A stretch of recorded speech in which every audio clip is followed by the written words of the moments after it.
Hello YouTube, welcome back to my channel. This is going to be a small video series about these sort of orchid planters. You see them in florists and they cost a fortune.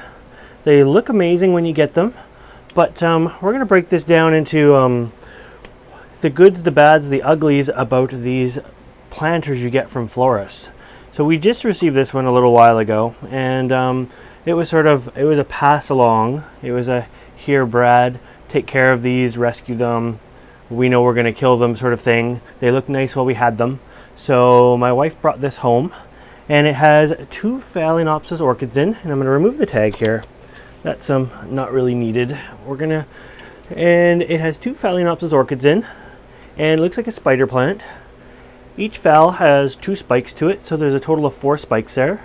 Some spikes are dying, some spikes are not dying yet, but they're all on their way out pretty soon. So I thought I would do a video series with you guys and breaking it down into what's good about these, what's bad about these.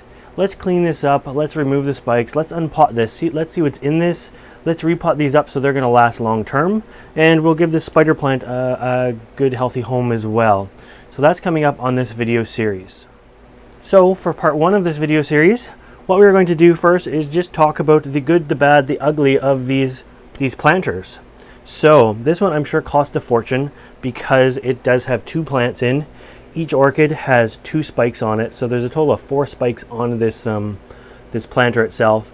And in order to do that, you have to get the same phal with both of them have to have 2 spikes at once. So really it's there's going to be a lot less of them out there, right? When a grower is growing, to have 2 plants exactly the same with 2 spikes each exactly the same growing at the same time in order to make this. So that alone, that factor is going to really up the cost of this compared to 1 plant with 1 spike, because that happens to all the phals for nurseries that are growing them, of course, right? So they look for those double spikes on purpose, and they I think fetch a lot more money.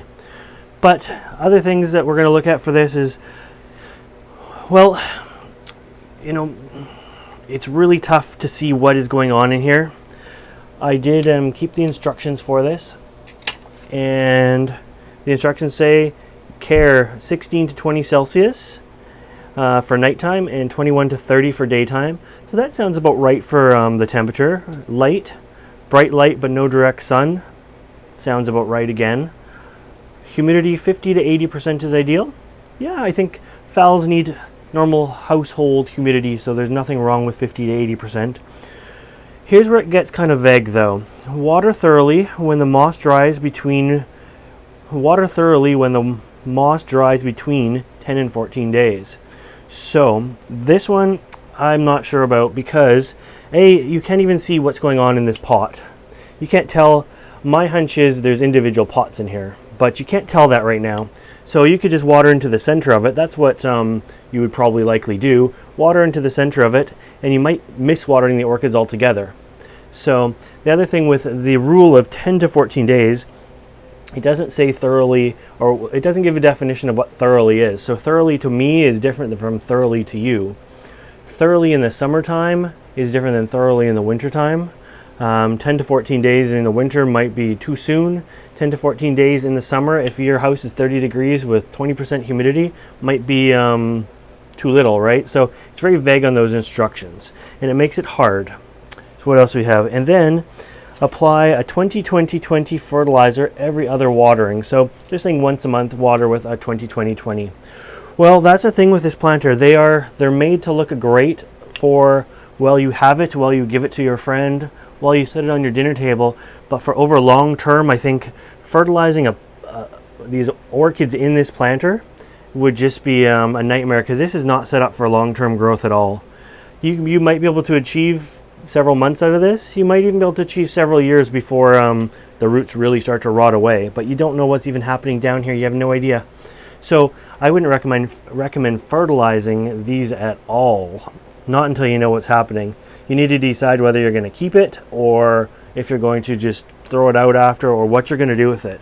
But of course, what we're going to do in this video series, after this discussion of what's good and what's bad about this planter, is we're going to break this guy down so you have an idea of what's likely in these planters for yourself. But the last thing on this topic is going to be, and let's see if I can bring it closer, there's no hole in the bottom. There's no way to drain any of the water out.